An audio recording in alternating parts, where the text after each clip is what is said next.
নমস্কার বন্ধুরা, সম্পার রান্নাঘরে আরও একটি নতুন রেসিপি নিয়ে হাজির হয়ে গেছি। আশা করি তোমরা সকলেই খুব ভালো আছো। আজকে তোমাদের সাথে শেয়ার করতে চলেছি দই চিকেনের রেসিপি। এইভাবে যদি চিকেন রান্না করা যায় তাহলে এর স্বাদ হয় অতুলনীয়। আশা করি রেসিপিটা তোমাদের ভালো লাগবে। দই চিকেনটা তৈরি করার জন্য আমি এখানে 750 গ্রাম চিকেন নিয়ে নিয়েছি আর চিকেনটাকে ধুয়ে পরিষ্কার করে জল ঝরিয়ে নিয়েছি। এবার চিকেনের মধ্যে আমি হাফ চামচ গোলমরিচ গুঁড়ো দিয়ে দেবো আর দেবো এখানে আর্ধেকটা পাতিলেবুর রস করে রেখেছি সেটা দিয়ে দেবো আর স্বাদ মতো নুন দিয়ে চিকেনটাকে ভালো মতন মেখে 15 মিনিটের জন্য ঢাকা দিয়ে রেখে দেবো।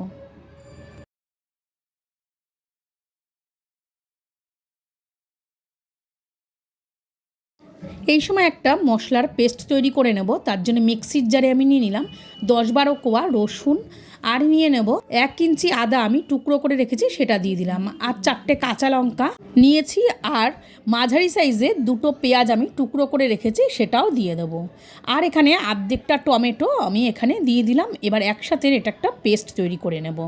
গ্যাসে একটা কড়াই বসিয়ে তাতে পরিমাণ মতন রিফাইন্ড অয়েল দিয়ে দিয়েছি আর তেলটাও গরম হয়ে গেছে। এবার এর মধ্যে দিয়ে দেবো একটা দারচিনি স্টিক, 4টে এলাচ, 4টে লবঙ্গ আর 7-8টা গোলমরিচ দিয়ে একসাথে 10 সেকেন্ডের মতন আমি একটু ফোড়নটাকে নাড়িয়ে নিলাম। আর এবারে যে তৈরি করে রেখেছিলাম মশলার পেস্টটা সেটাও দিয়ে দেবো, দিয়ে 2-3 মিনিট ভালো মতন আমি মশলাটাকে কষিয়ে নেব।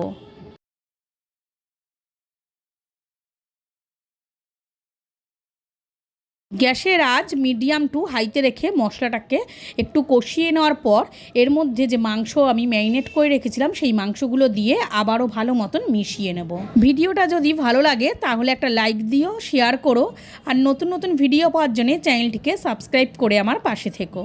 মাংসটা মশলার সাথে ভালো মতন আমি মিশিয়ে নিয়েছি। এবার গ্যাসের আঁচটা মিডিয়াম টু লোতে দিয়ে ঢাকনা দিয়ে আমি 4-5 মিনিট রান্না করে নেব।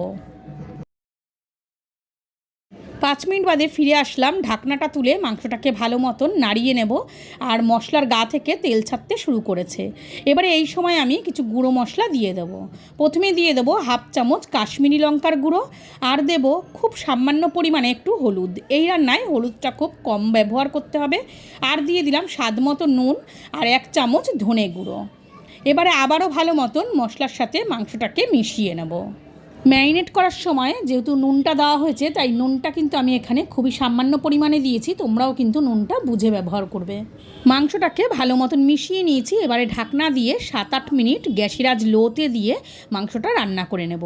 এই সময় আবার একটা মিক্সির জার নিয়ে নিয়েছি, এর মধ্যে দিয়ে দিলাম হাফ বাটি আমি টক দই আর 6-7টা কাজু বাদাম, 1 টুকরো জয়িত্রী আর একটু জায়ফল নিয়ে নিয়েছি। এখানে আমি একটা ছোট গ্রেটারের সাহায্যে খুবই সামান্য পরিমাণ জায়ফল গ্রেট করে দেব। জায়ফলের ফ্লেভারটা ভীষণই কিন্তু স্ট্রং হয়, তাই এটা খুবই সামান্য পরিমাণে দিতে হবে। আর আমার এখানে চিকেনটা অল্প বলে তাই এখানে আমি অল্প পরিমাণে দইটা নিয়েছি। তোমরা কিন্তু দইটা তোমাদের চিকেনের পরিমাণ অনুযায়ী কিন্তু নেবে, যেহেতু এটা দই চিকেন। আর এখানে দেখো আমার এই টুকরোটার থেকে ভেঙে গেছে আর খুবই সামান্য পরিমাণ কিন্তু আমি দিয়েছি।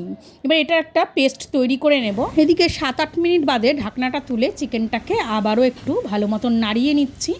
আমি মাংসে কোনো রকম জল দেইনি, ঢাকা দিয়ে দিয়ে মাংসটাকে রান্না করেছি। মাংসের গা থেকে যা জল বেরিয়েছে তাতেই মাংসটা ভালো মতন সেদ্ধ হয়ে গেছে। এবার যে দইয়ের আমি পেস্টটা তৈরি করে রেখেছিলাম সেটা দিয়ে আবারও মাংসটাকে ভালো মতন মিশিয়ে নেব।